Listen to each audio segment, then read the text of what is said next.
Olá, meu segundo ano, boa tarde. Vamos dar continuidade aqui aos nossos estudos. Espero que vocês estejam acompanhando aí as aulas. Quem não está acompanhando ainda, vai lá no canal da escola. Tem uma playlist toda organizada com as aulas gravadas do segundo ano. Eu gravei a aula do filo artrópode com todas as classes, então é interessante que vocês assistam. Gravei na semana passada a introdução à Zoologia 3, que fala da classificação dos cordados. E hoje nós vamos começar aqui com peixes. Nas próximas semanas vamos ver anfíbios e répteis e na sequência aves e mamíferos, certo? Eu apresentei para vocês na aula passada a classificação dos cordados, do filo cordata. O filo cordata ele é subdividido em 3 subfilos. O subfilo dos urocordados, que são chamados também de tunicados, o subfilo dos cefalocordados e o subfilo dos craniatas, que são os vertebrata, que é o nosso foco de estudo aí, que dentro desse subfilo dos craniatas, nós vamos ter os agnatos e os gnatostomatos, que são os animais que apresentam mandíbula e os que não apresentam a mandíbula. Dentro dos que apresentam a mandíbula, dentro dos gnatostomatos, nós vamos ver aí os peixes, anfíbios, répteis, aves e mamíferos. Então, vamos dar continuidade aqui com o nosso primeiro grupo, que é o grupo dos peixes. Nós já estudamos peixes em anos anteriores, quando, se eu não me engano, foi no 7º ano. Mas só que agora a gente vai ver com uma profundidade maior e com características que nós ainda não havíamos visto no 7º ano. As características dos peixes. Eu coloquei aqui características gerais. Na sequência, eu coloquei umas imagens e um quadro que diferencia peixes ósseos de cartilaginosos com as suas principais características. Então, vamos lá. Os peixes, eles são aquáticos, vivem na água salgada ou dulcícola, de água doce. A presença de nadadeiras, escamas, o formato do corpo e a viscosidade da pele garantiu a esses animais a sua movimentação na água. Então, eles permitem uma movimentação, um corpo que permite essa movimentação. Com a presença de nadadeiras, vocês vão ver que eles têm as nadadeiras peitorais, a dorsal, as escamas, que elas são dispostas de forma que diminua o atrito com a água para que eles possam se movimentar, o formato do corpo hidrodinâmico e um muco que eles apresentam na pele, que é essa viscosidade que possibilita o deslizamento. Eles são ectotérmicos, assim como os anfíbios e os répteis. Nós vamos ver a endotermia lá em aves e mamíferos, e o que seria um indivíduo, um animal ectotérmico. Essa característica da ectotermia está relacionada com a temperatura corporal do corpo. Então, os animais que dependem de fatores externos para manter a sua temperatura interna, eles são chamados de ectotérmicos. Os endotérmicos, eles independem desses fatores externos, eles mantêm a temperatura interna sempre constante. Então, os ectotérmicos, eles vão ter a sua temperatura interna variada de acordo com a temperatura do ambiente. Seguindo aqui, a sistemática dos peixes. Os peixes, eles são divididos em 2 classes. Os peixes cartilaginosos, que são os condrictes, e os peixes ósseos, que são os osteíctes. Os peixes cartilaginosos, ele compreende em torno de 5% dos peixes já classificados. Eles existem representantes de água doce, mas a maioria dos peixes cartilaginosos, eles são marinhos. Os exemplos que eu trouxe para vocês aqui foram os tubarões, arraias e as quimeras. Já os peixes ósseos, das 25 mil espécies já identificadas e catalogadas, 95% delas é de peixe ósseo. Desses 95%, 60% é marinho e 40% vive na água doce. Então, existe mais peixes ósseos do que peixes cartilaginosos. Alguns exemplos de peixes ósseos aqui que eu trouxe para vocês foram pintado, piranha, cavalo marinho, atum, bacalhau, salmão, truta, moreia, rêmora e o peixe-espada. Funções vitais dos peixes. Tem um sistema digestório completo, essa característica a gente já vem observando desde filos anteriores que a gente já estudou. O sistema digestório é completo porque tem a boca e o ânus.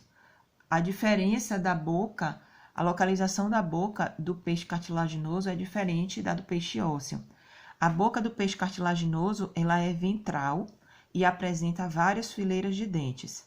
Já o peixe ósseo apresenta a sua boca na extremidade anterior do corpo. Essa imagem que eu coloquei para vocês aqui é um peixe ósseo. A boca fica localizada nessa parte da frente. Já o peixe cartilaginoso, eu trouxe imagens de tubarões para vocês verem, ele fica mais na parte de baixo, na região ventral. O sistema respiratório é através de brânquias. As brânquias, elas têm como função aí captar o oxigênio que está dissolvido na água.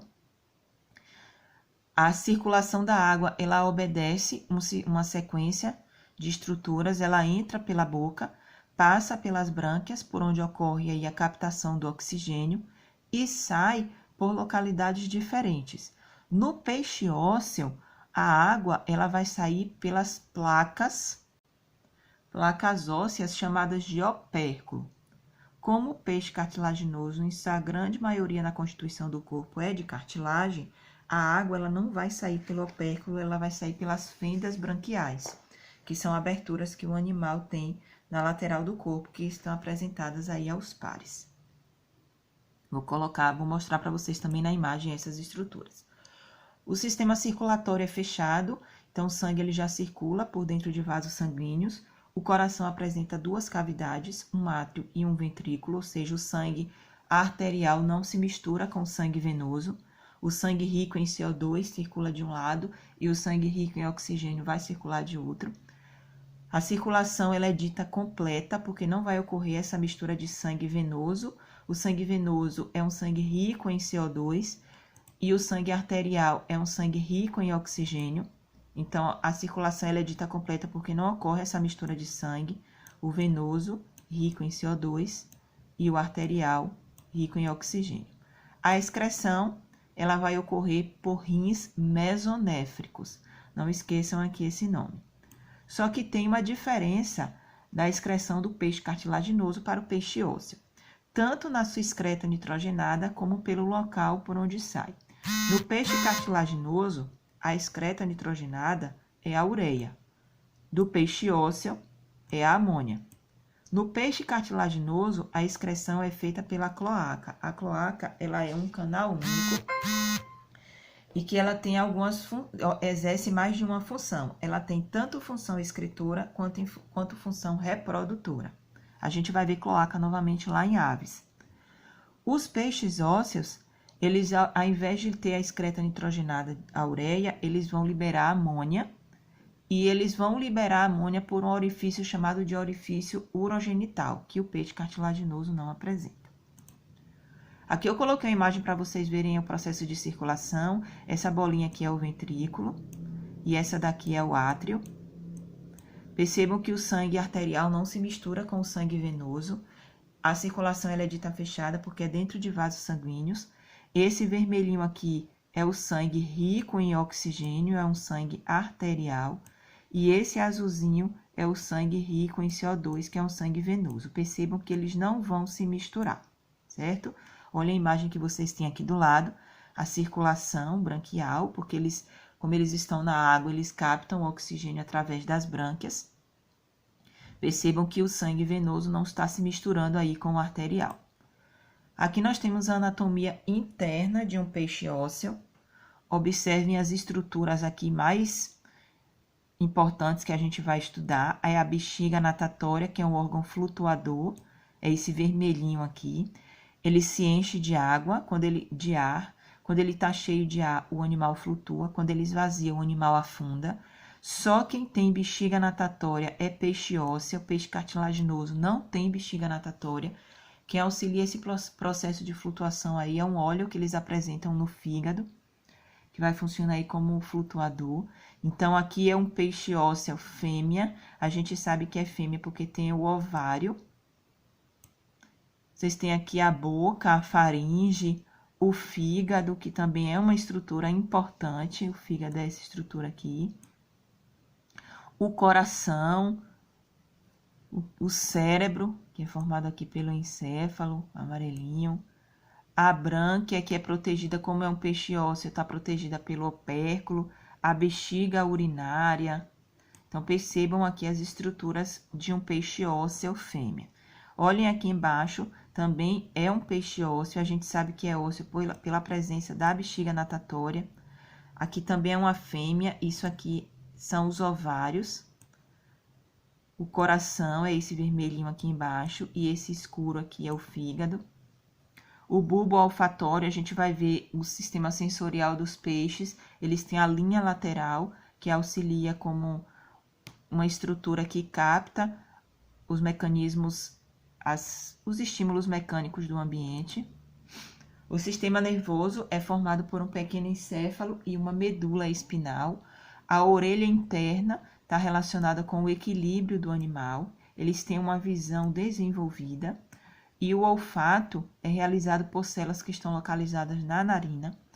Eles contam também com a linha lateral. A linha lateral ela é utilizada para perceber as vibrações na água. Então, tem animais que percebem essas vibrações a grandes distâncias. Além deles contarem com o sistema olfatório, auditivo e a visão desenvolvida, eles ainda têm aí a linha lateral que auxilia nesse processo de percepção do ambiente. Já os peixes cartilaginosos, eles vão apresentar uma ampola de Lorenzini. O peixe ósseo não tem essa ampola. Essa ampola de Lorenzini consegue detectar o potencial elétrico das presas.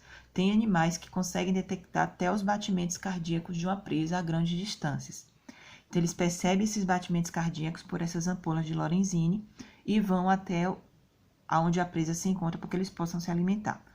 A bexiga natatória, que é de uso exclusivo de um peixe ósseo, eu coloquei aqui a imagem para que vocês possam identificá-la. Essa branquinha aqui é a bexiga natatória. Aqui vocês têm o coração, ele é menorzinho, o opérculo está sendo suspenso. Aqui embaixo vocês têm as brânquias, ela é bem molinha, fígado. Aqui vocês percebem as estruturas internas de um peixe. A reprodução, eles são dioicos, ou seja, tem peixe macho e peixe fêmea, eles não são hermafroditas. A maioria é ovípara, ou seja, colocam ovos e tem uma fecundação externa, onde o macho e a fêmea liberam seus gametas na água para que ocorra a fecundação. Poucas espécies são vivíparas. Vivíparas é quando o peixe ele já coloca o peixinho formado para fora. Então, eles não colocam os ovos. O desenvolvimento acontece dentro do corpo da fêmea e ela já libera os alevinos, que são os filhotinhos de peixe já formados. Os peixes cartilaginosos, eles têm uma fecundação interna. O macho do peixe cartilaginoso, ele deposita os seus gametas dentro do corpo da fêmea. Ele tem o clasper, que é uma nadadeira modificada. Ele deposita os seus gametas através desse clasper, coloca o clasper dentro do corpo da fêmea, libera os seus gametas para que ocorra aí o processo de fecundação. Por isso que no peixe cartilaginoso a fecundação é interna. No caso da piracema, não sei se vocês já ouviram falar, é um movimento realizado por algumas espécies contra a corrente dos rios. Esse fenômeno ele é observado em várias regiões do Brasil, onde os peixes eles podem nadar quilômetros para poder se reproduzir e colocar os seus ovos. Vamos aqui para a próxima. E aqui eu trouxe para vocês um quadro com as principais características dos peixes ósseos e dos peixes cartilaginosos, que são os osteíctes e os condrictes. O esqueleto do peixe ósseo, obviamente, que é formado por ossos, e do peixe cartilaginoso, em sua grande maioria, é constituído de cartilagem. A posição da boca. Nos peixes ósseos, ela é anterior na extremidade da frente do corpo, e no peixe cartilaginoso, ele tem uma boca ventral. O sistema digestório do peixe ósseo é terminado em ânus e do cartilaginoso em cloaca. A bexiga natatória, ela está presente nos peixes ósseos e ausente nos peixes cartilaginosos. Os peixes cartilaginosos, eles contam com o óleo do fígado, que é uma estrutura que vai auxiliar aí na sua flutuação. Essa válvula espiral aqui, ó, é uma estrutura que está presente apenas no sistema digestório dos peixes ósseos. As brânquias, nos peixes ósseos, são 4 pares e elas estão protegidas por uma placa óssea chamada de opérculo. Como os peixes cartilaginosos, eles não têm opérculo, essas brânquias, elas ficam guardadas aí nas fendas branquiais. Então, são de 5 a 7 pares de fendas branquiais que realizam o processo aí de captação do oxigênio da água. A reprodução, A maioria dos peixes ósseos, eles colocam ovos com fecundação externa e tem desenvolvimento indireto. Lembram? Desenvolvimento direto e desenvolvimento indireto. Um tem a formação de larva e o outro não tem a formação de larva. Quando nós dizemos que o desenvolvimento ele é indireto, do ovo vão sair as larvas e depois desenvolvem-se aí nos peixes adultos. Já os peixes cartilaginosos, a maioria é ovovivíparo, com fecundação interna, o macho depositando gameta dentro do corpo da fêmea através do clasper, e o desenvolvimento é direto, sem a formação de larva. Deixa eu explicar a vocês aqui o que é ovovivíparo. Tem a reprodução do tipo ovípara, que coloca ovos, do tipo vivíparo, que já coloca os filhotes formados para fora, e do tipo ovovivíparo. Esse ovovivíparo, a fêmea guarda os ovos dentro do corpo, depois de um determinado período é que elas vão colocar os filhotes para fora. Então, o ovíparo coloca ovos, vivíparo os filhotes já saem formados e no ovovivíparo o ovo fica dentro do corpo da fêmea. Aqui outro resuminho para vocês com as diferenças de peixes ósseos e cartilaginosos. Os cartilaginosos com esqueleto cartilaginoso, sistema digestório terminado em cloaca, ausência da bexiga natatória, secretam aí a ureia como excreta nitrogenada e as brânquias são descobertas, elas apresentam as fendas branquiais, não têm o opérculo e não possuem escamas. Já os peixes ósseos têm o esqueleto ósseo, sistema digestivo é terminado em ânus, apresentam a bexiga natatória, apresentam escamas e sua excreta nitrogenada aí é a amônia.